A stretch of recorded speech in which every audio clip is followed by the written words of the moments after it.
Pas de messe basse, bienvenue sur le podcast du diocèse de Troyes qui nous permet de donner la parole à des femmes, à des hommes, qu'ils soient laïcs ou religieux. Il y sera question de l'actualité de l'Église dans l'aube et dans sa dimension universelle. Au micro, Aline Baudin et Jean-François Laville du service communication. Monseigneur Joly, bonjour. Bonjour. J'aimerais évoquer avec vous le synode auquel vous avez participé durant 1 mois à Rome. Toutefois, avant de parler de bilan, pouvez-vous nous rappeler en quelques mots quel était l'objectif de cette réunion ? C'était la première session du synode des évêques. Le synode des évêques, c'est une institution qui remonte à 1965, puisque c'est le pape Saint Paul VI qui a institué le synode des évêques, qui en fait fait écho au fonctionnement habituel et très antique de l'Église, de se mettre ensemble pour réfléchir à la vie de l'Église, aux questions qui se posent à l'Église, et faire en sorte que nos réponses soient celles de Dieu et non pas simplement celles d'un courant ou d'une personne en particulier. Donc c'est dans la suite de cette grande histoire et puis de l'expérience très forte du Concile Vatican II que Paul VI a mis en œuvre cette institution du synode des évêques. Et donc depuis, il y a plusieurs assemblées, et donc nous en sommes à la 16e assemblée depuis 1965. Et là, pour cette 16e assemblée, le pape a voulu qu'on traite justement de ce fait de travailler ensemble, de marcher ensemble, de réfléchir ensemble, de porter la vie de l'Église ensemble. Et c'est comme ça qu'il a ouvert le synode bien en amont, donc en octobre 2021, avec une grande participation de tous, avec une réflexion au niveau des diocèses, puis ensuite au niveau des pays, puis des assemblées continentales. Et donc là, nous arrivions à la fois au cœur et au fruit de tout le travail, mais avec la rencontre de tous les évêques qui sont membres de ce synode, donc qui ont été soit élus, soit nommés, et donc nous étions 360 membres à cette première session, avec des évêques, mais également, des grandes nouveautés du pape François, d'autres membres du synode. Donc il y avait des religieuses, il y avait des femmes laïques, des hommes laïques, il y avait des prêtres, il y avait d'autres religieux, il y avait des diacres, voilà, qui composaient cette grande assemblée du synode des évêques. Vous avez bien parlé d'une première étape. Évidemment, il y aura une deuxième étape en octobre 2024. Alors, est-ce que cette première étape avait notamment pour objectif de prendre des décisions ou seulement pour le moment de porter une réflexion ? Un des points que le pape François a voulu mettre en valeur, c'est que ce dont nous avons besoin, et un peu de manière essentielle, c'est un vrai discernement. Très souvent, on est porté par un courant, une émotion, un ressenti positif, négatif, ou par ce qu'on vit dans le temps présent, par des interpellations, celles du monde, celles de l'Église, à l'intérieur, à l'extérieur, quel que soit le lien que les uns et les autres ont à l'Église. Et le pape François, dans ce patchwork d'informations, de suggestions, d'émotions, de compréhension, on dit mais il faut qu'on réapprenne vraiment à discerner. Il a proposé notamment tout un cycle de catéchèse dans ces grandes rencontres des audiences du mercredi autour de la question du discernement. Et le discernement, il requiert un certain nombre de choses. Mais une des choses dont il a besoin pour être vraiment posé, c'est du temps. Et c'est pour ça que la première session, d'abord, n'arrive pas comme étant le point zéro, puisqu'il y a tout le chemin qui s'est construit déjà depuis 2 ans, et n'avait pas pour but de prendre des décisions, puisque c'était une des étapes de ce discernement, que le discernement va se poursuivre tout au long de l'année qui vient et vivre un temps encore très marquant dans la 2e session qui se tiendra en octobre 2024. Et tout ça, ça va continuer à construire le discernement avec un certain nombre de propositions, de réflexions, de suggestions, peut-être de demandes aussi d'approfondissement qui vont être présentées et soumises au pape François et qui, lui, ensuite, fort de cette expérience ecclésiale très vaste et très forte de discernement, prendra, lui, les décisions. Alors, vous parlez de discernement, justement, compte tenu de la diversité culturelle d'un continent à l'autre, diversité aussi dans les approches théologiques, voire liturgiques, comment espérer des évolutions identiques pour l'ensemble des catholiques du monde ? S'il faut des évolutions qui soient les mêmes, c'est à la fois ce qui se passera et ce qui se passera pas. C'est les mêmes parce que c'est la même Église catholique. Et c'était très touchant à Rome, quand vous avez ces évêques de tous les pays, tous les continents, qui ont des expériences qui sont tellement différentes les uns des autres. Quand on avait ces femmes qui pouvaient aussi transmettre des expériences, des questions, on peut pas avoir la réponse identique sur tous les sujets. D'abord, il y a des sujets qui sont propres à un lieu. Un des sujets qui est beaucoup revenu, qui est revenu et qui a été abordé de front, c'est la question de la polygamie. La polygamie, c'est une réalité assez importante dans un certain nombre de pays en Afrique. Pas tous, mais certains. Et pour certains, c'est une vraie question pastorale.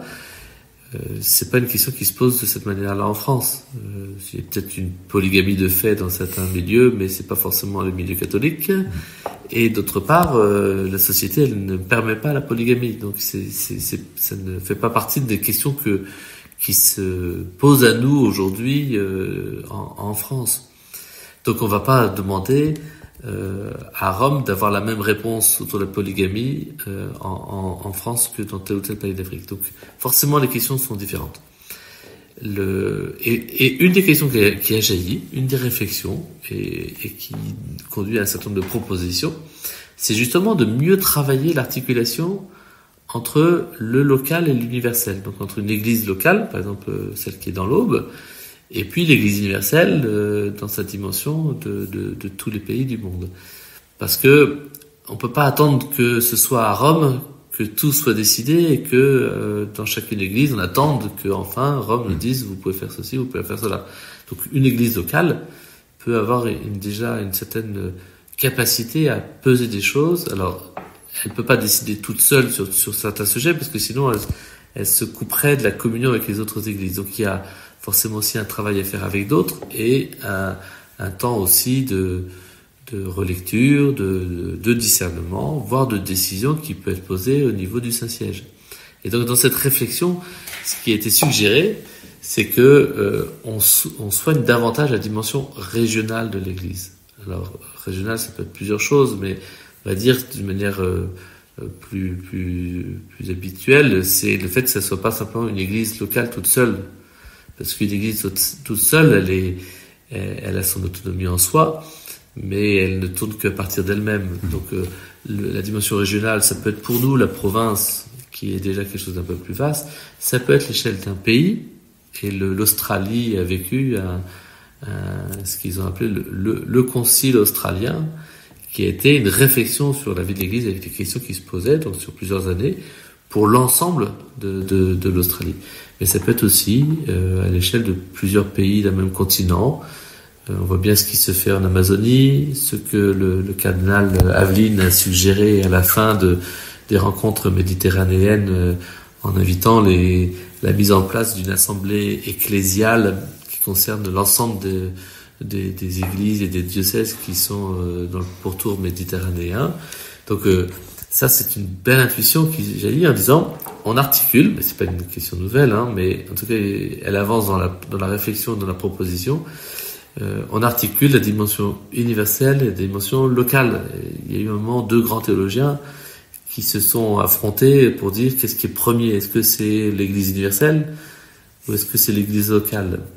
En fait, c'est quasiment impossible de répondre à la question. Donc chacun avait une réponse opposée, mais en fait, l'Église universelle n'existe pas sans les églises locales. Mais l'Église universelle, c'est pas non plus une sorte de fédération des églises locales, en tout cas dans la compréhension catholique de l'Église. Et c'est l'Église universelle, elle peut, si elle peut pas exister sans les églises locales, l'Église locale n'existe pas toute seule. Une Église locale toute seule, c'est une Église schismatique ou une Église qui part dans le décor. Qu'est-ce qui, selon vous, ressort de plus positif et, pourquoi pas, de négatif à l'issue de ces 4 semaines de travail?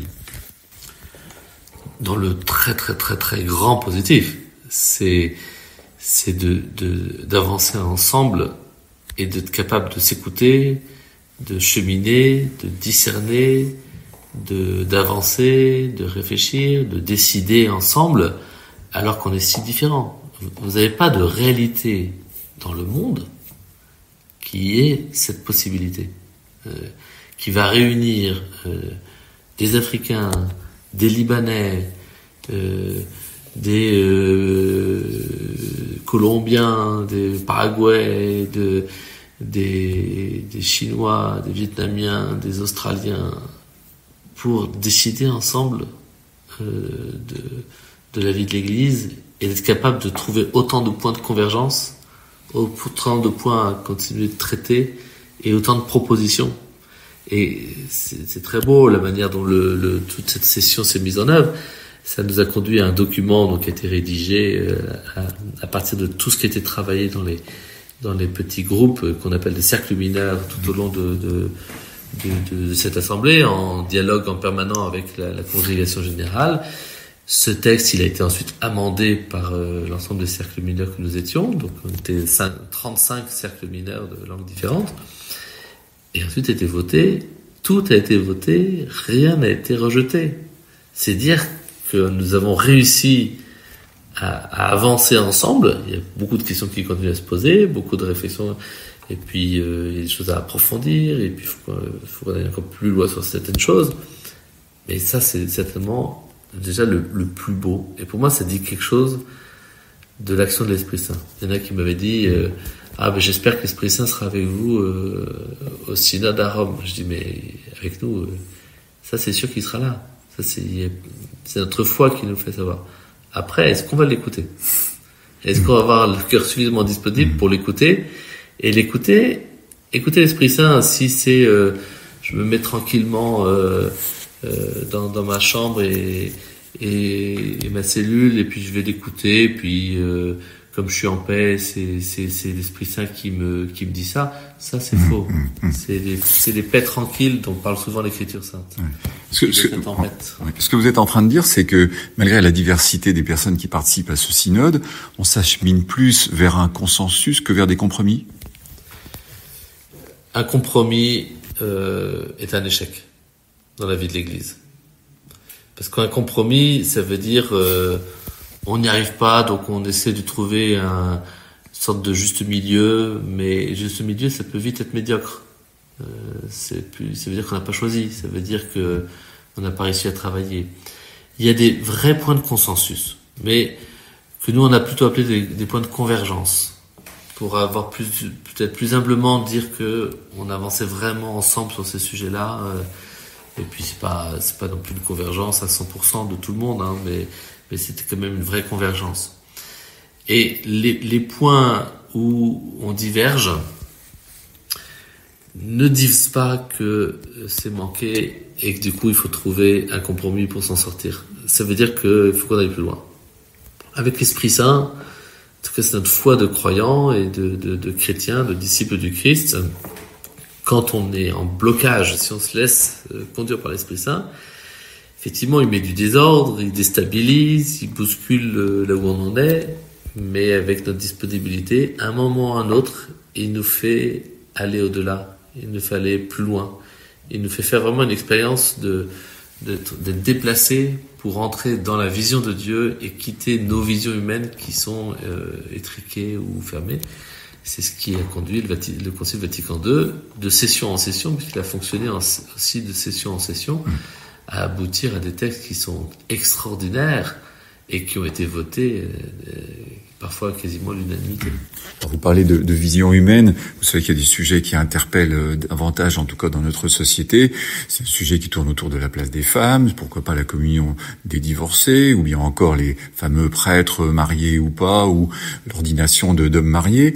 Qu'est-ce que vous pensez de ces sujets par rapport à cette démarche synodale? Est-ce que vous pensez que sur ces sujets, dans un an, évidemment, pas maintenant, mais dans un an, on peut imaginer des décisions?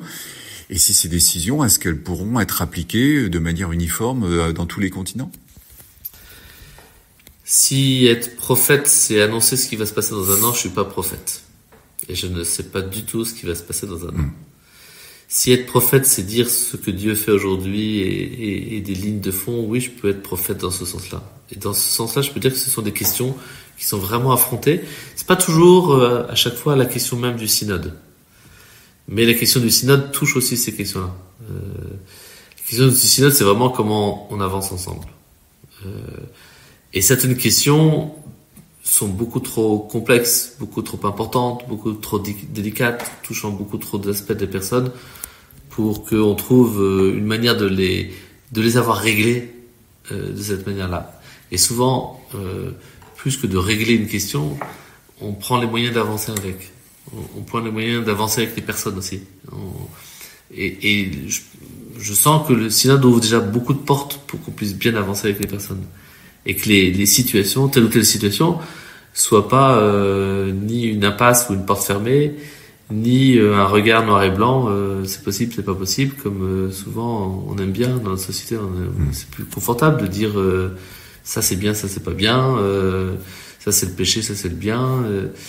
En fait, c'est peut-être aussi un chemin de conversion qui s'est plutôt bien fait, je trouve, dans cette première session. On dit mais faut qu'on avance avec, pas de manière béate et pas non plus en disant il y a rien à dire, parce qu'on a des choses à dire. Et vous avez dans ce rapport de synthèse déjà des points de repère assez intéressants sur l'amour, la vérité, comment on articule l'accueil d'une situation, la vérité sur la situation, et puis en même temps quel chemin on fait, sachant que le défi c'est pas de régler le problème de la vie de l'un ou de l'autre, c'est que chacun puisse rencontrer le Christ et avancer vers le Christ, vers le Père, dans l'Esprit Saint, avec ce qu'il est, dans ce qu'il est. Donc, et ça, c'est un très beau point de départ ou de convergence ou d'articulation qui a pu apparaître dans cette première session.